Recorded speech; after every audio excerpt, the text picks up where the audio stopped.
Hello everyone, my name is Zenitsu, and I'm back with another Digimon deck profile video. So today I'm going to be taking a look at EX05, and EX5 offers us lots of new and powerful tools to be able to build and iterate on some new and existing decks. And today's deck I'm going to be taking a look at is going to be one of the brand new and premier decks in EX5, and that's going to be the Gracenova deck. So, Gracenova is a really interesting style of deck, not one that we haven't really seen before, being another crisscross DNA Digivolution deck. So, we've seen Virus Imperial from EX3 and Omnimon Alter S and Alter B from EX4, so this is just another iteration on that style of deck. It's just doing things a little bit differently, not actually needing you to set up two entirely different stacks in order to line up your DNA, thanks to a lot of the abilities that the deck is trying to be utilizing. So the whole goal of the deck is to manipulate the inheritable sources in order to set yourself up both from a consistency standpoint and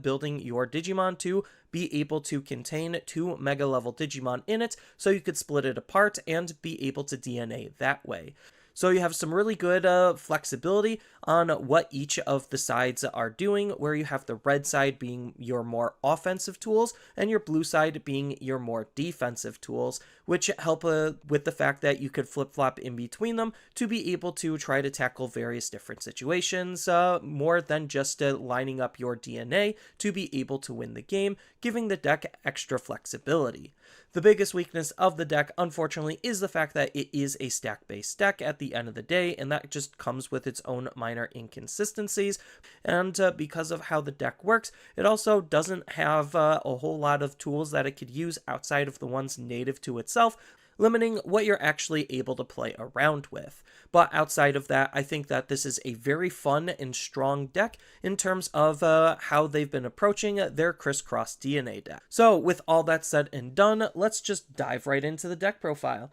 Starting off with the Digitamers, I'm only going to be running 4 copies of Sunmon. So if you wanted to, you could run 1 copy of Moonmon, you could even flip-flop them, or just run entirely different eggs. I just found Sunmon to be the most helpful egg for what the deck is trying to do, just because it's actually allowing me to be, well, more proactive with some of my plays and making my cards as efficient as possible. So Sunmon states that its inheritable ability is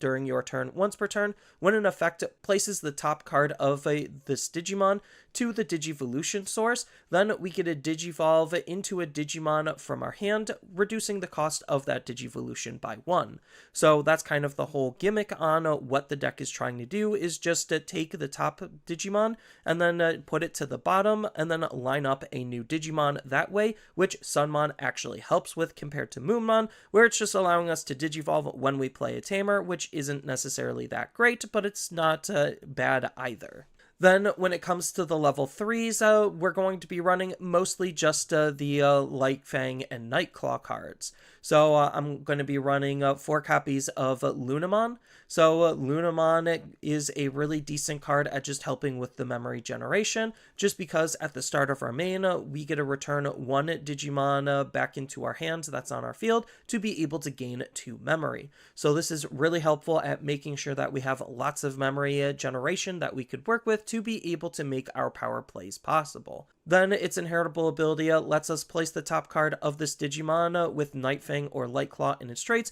to the bottom of our Digivolution source to be able to generate even more memory. So between the two abilities, we have lots of different ways to be able to gain some decent memory, especially since 4 copies of Coronamon is doing something very similar to what Lunamon is doing, just for some consistency on that ability. Where its inheritable ability literally is the same, because we do need that ability to generate that memory to be able to Digivolve again right away. But the start of our main ability is going to be a little bit different, where if we just have a Tamer in play with a Lightfang or Nightclaw in its traits, then we just generically gain 1 memory. So it's different ways at being able to utilize our cards, where Lunamon's asking for another Digimon on our field to be bounced in order to gain more memory, but Coronamon is a little bit more consistent and easier to use for a little bit less memory. And then just to flesh out the rookies, just because we don't have any more Light Fang or Nightclaw rookies, you could kind of just run whatever you feel like you want to run.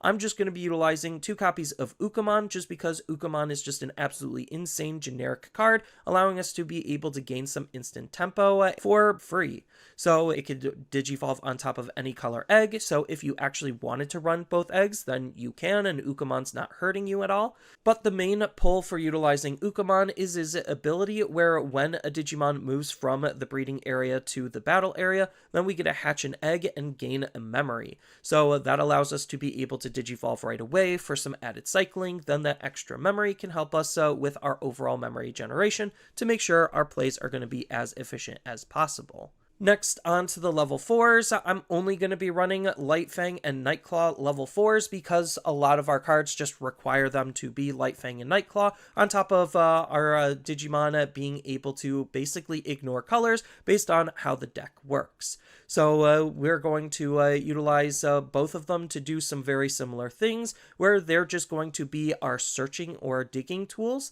So I'm running 4 copy of Lekismon, to be able to, whether we're hard playing it or digivolving up into it, we get to reveal the top 3 and add 1 card with Nightclaw in its trait and 1 card with a Light Fang or Galaxy, and then put them into our hand, and the rest go to the bottom. Then its inheritable abilities during the opponent's turn. This Digimon gains plus 2000 DP, incentivizing the more blue defensive lines of play, where 4 copies of Phyramon is basically doing the exact same thing, except we're going to be adding a Light Fang into our hand, and then we get the option of a Nightclaw or Galaxy, so it's just the reverse. And then the inheritable is gaining 2000 DP during our turn, incentivizing that more offensive style. And then when it comes to the level 5, so we're going to follow a similar trend where we're only going to be utilizing our inline level 5s. So I'm going to be running 4 copies of Gracenova. So Gracenova has this nice ability where when it would be played or digivolved into,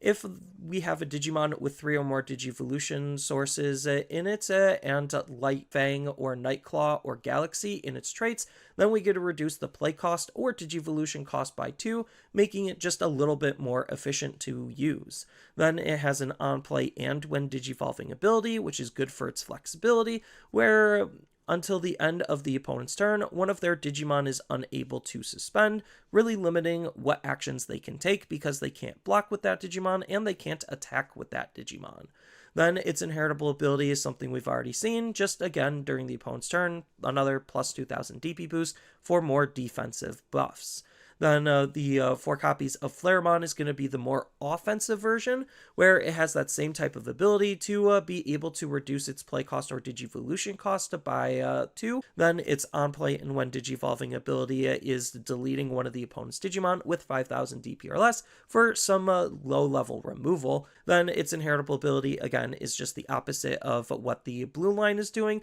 where it's just another plus 2000 DP boost during your turn.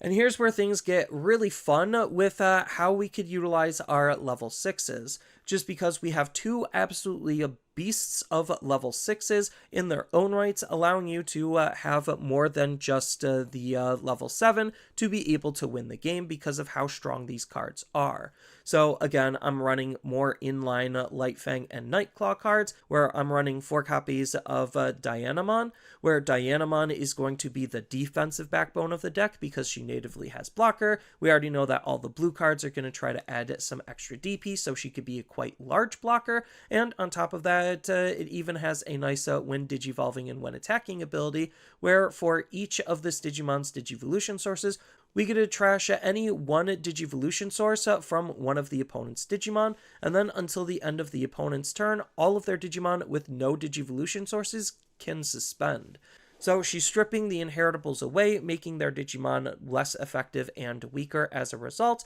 while also being able to stun lock them so they can't really do anything, which is really, really nice, while also having a nice all turns ability to pair up with it, where when an opponent's Digimon's Digivolution source is trash, we get to unsuspend this Digimon, so that way we could use it both a little bit offensively or defensively. And then Apollomon is going to be the offensive backbone, also running 4 copies, So he has the nice when digivolving ability of Blitz, which allows us to attack even if the memory leaks over onto the opponent's turn. And then for every 3 cards in its Digivolution source, this Digimon also gains Security Attack Plus. So because we're mostly just building one big stack, putting our Digimon to the bottom, digivolving into a new one, rinse and repeat until we feel like we want to go up into our level 6, we could get a really large stack really easily to be able to deal a lot of damage onto the opponent. Then he also has a nice ability on top of that where once per turn,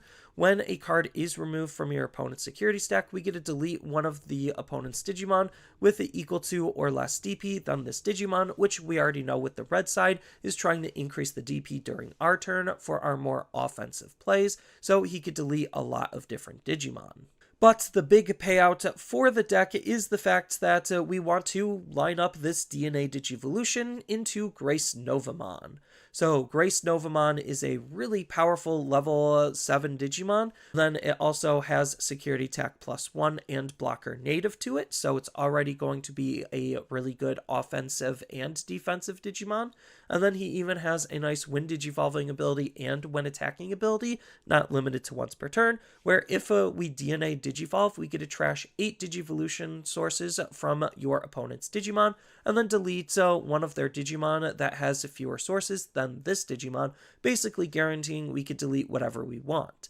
Then on top of that, he has a nice all turns ability where when this Digimon would leave the battle area by an opponent's effect, we get to trash 2 cards of the same level from its Digivolution source to prevent him from leaving play, making him a very sticky body against anything outside of battle. And then when it comes to the options, I'm just running a pretty simple option lineup to be able to try to round out what the deck is trying to do. So we do have 2 inline options that we're going to use in the form of Goodnight Moon and Prometheus Blow that I'm running both at 2 copies. Goodnight Moon allows us to have one of the opponent's Digimon and one of their Tamers unable to suspend, which is really good at trying to stun lock their field, making their cards as useless as possible, while we're also being able to play a Tamer that's Nightclaw or Lightfang from our hand for free. And Prometheus Blow is just straight up deleting one of the opponent's Digimon with the lowest DP, and then we also,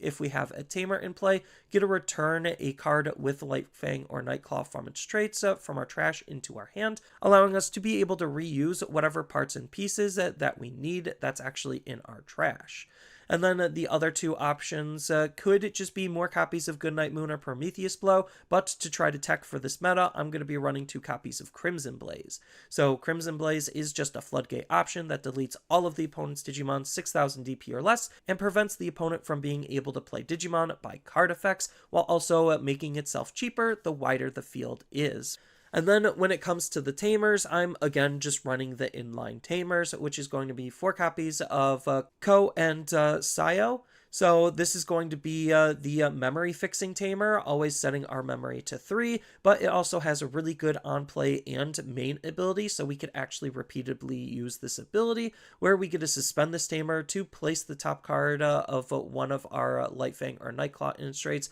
as the bottom Digivolution source, and then one of our Digimon can digivolve into a Digimon from our hand for free. So it just helps us line up another inheritable source and make our evolutions as efficient as possible. And then the other Tamer of the deck is going to be 3 copies of Saya and Ko. So what this card is doing is it's a little bit cheaper of a Tamer, and it's helping just generate some extra memory. So during your turn, when an effect places the top card of our Digimon to the bottom of its Digivolution source, we could suspend this Tamer to be able to gain that memory, which is something that we're going to be doing quite a lot. And then it has a secondary ability that's helping us line up our DNA Digivolution during the opponent's turn, where at the start of the opponent's turn, we get to basically separate one of our Lightfang or Nightclaw traded Digimon from one that's on the field of the same level, and then if we have 2 Digimon on our field, we can DNA Digivolve into a Digimon from our hand, but at the end of the turn, we are going to have to return a Digimon that was played by this effect back into our hand, which if we DNA Digivolved, then we don't actually care about that at all because the Digimon is already gone. So it's just another way to be able to help the deck's overall flow and functionality. But that's pretty much it for the main deck, and it's a pretty straightforward deck on how it wants to be built because, well, it's using 90% of cards that are found only inside of EX5, making it one of the simpler decks to build, but you still have a decent amount of flexibility based on the missing parts and pieces that you're going to want to try to fill in the gaps for. So if you wanted to, you could even play around with the ratios to try to figure out what works best for you. And that's especially true when you're adding in various other tech cards, just because we do have other cards both in red and blue that we could think about utilizing, all depending on what you have access to, what your expected meta is, and what you generally want to try to lean towards and play into. And the last thing about the deck is the fact that it does actually have some staying power in legs because we do know it is going to get some future upgrades. So we get a couple of new cards to help round out the deck in BT16, which is going to increase the overall performance on the deck, making it a pretty safe and easy deck to want to build and play with.